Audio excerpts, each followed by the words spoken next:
Hi, today we are going to talk about the length of day mentioned in Genesis chapter 1 and 2, chapters 1 and 2.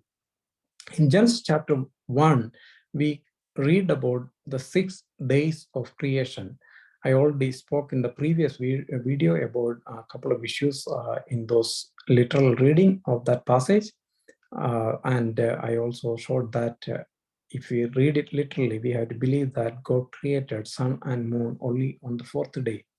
Now, getting back to the story of creation, we read that in the first few days, God is making the environment right for living beings to exist, or else God is making the earth livable, inhabitable for living beings with flesh. And then on the fifth day, God creates everything in the water. And then on the sixth day, God creates everything on the land. And on that same day, God creates man. And then after God creates man, man is said to be alone. He is said to be lonely. And then God brings all the animals to man. In Genesis chapter 2, verse 20, it says, man named all animals on the earth, all living beings, all living animals, all living creatures on the earth. Man gives a name. Think about that. God creates, first of all these beings, and then all these different kinds of beings. And then God brings them all to man who was created after that. And then man names them all, and he cannot find any suitable or any compatible partner or to him. He couldn't find a suitable being. So then God creates on that same day Eve. So all these things happen in that 24-hour day, the sixth day, and on the seventh day, God rests. Now, God, if God created everything within that 24-hour day, man had to feel lonely on that first day itself, and then he had to name all the animals on the planet on the first day itself. Now, when I say that, some people might say, well, that's not to be interpreted literally.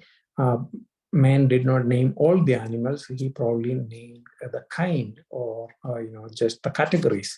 Well, you are the one who are saying that we have to read that the day is literal. So since you insist that, you have to read this also literally. You cannot pick and choose like that. Uh, Otherwise, you have to agree that these words have different meanings, just like any other words in any language. They have different meanings. Now, there's an interesting story in history. Confucius, the Chinese philosopher, tried to create a language that was univocal, which means a word can have only one meaning, but he failed. And in fact, no one can succeed in that, because when we say a word, we actually mean something, but that may not be the meaning that somebody else perceives. And I might have something in my mind when I say something. For example, simple, the word God. When we say God, what a Christian means by that word is totally different from what a Unitarian Pentecostal believes or what a Hindu believes. So words have different meanings. We cannot fix that problem. So when we use the word day in Genesis 1 and 2, we cannot be dogmatic about what that day means.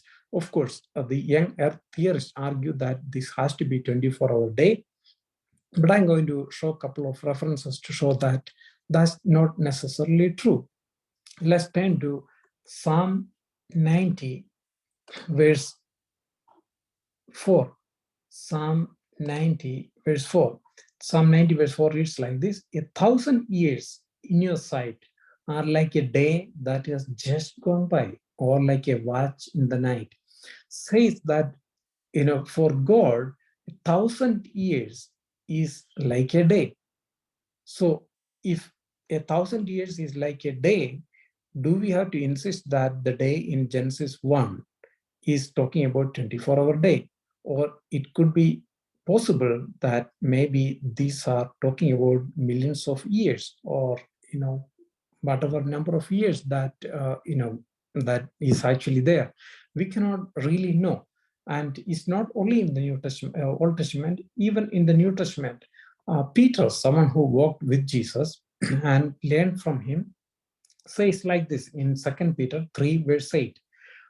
But do not forget this one thing, dear friends. With the Lord, a day is like 1,000 years.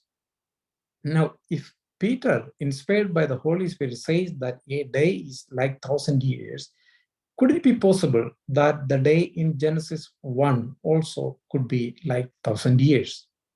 If that is true, it leaves room for the science, the assumption of science that the earth is millions of years old.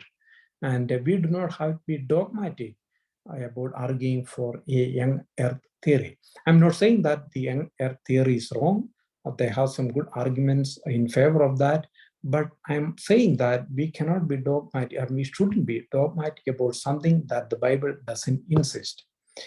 If, in fact, it's speaking about ages instead of 24-hour day, then it leaves room for all these millions of years that is required for certain formations that are found in the world. At the same time, just one example, for the light of some stars to reach the earth, it takes millions of years. Now, again, the younger theorists might argue that they might use the theory of appearance, which says that God created as it appears. Now, yes, that is possible. That's why I'm saying that it's not necessarily saying that the younger theory is wrong and the days were millions of years or thousands of years. I'm just saying that we cannot be dogmatic about what day means in Genesis 1 and 2. Just like we cannot be dogmatic about any word, the meaning of any word in any language, even today. God bless you all. Thank you.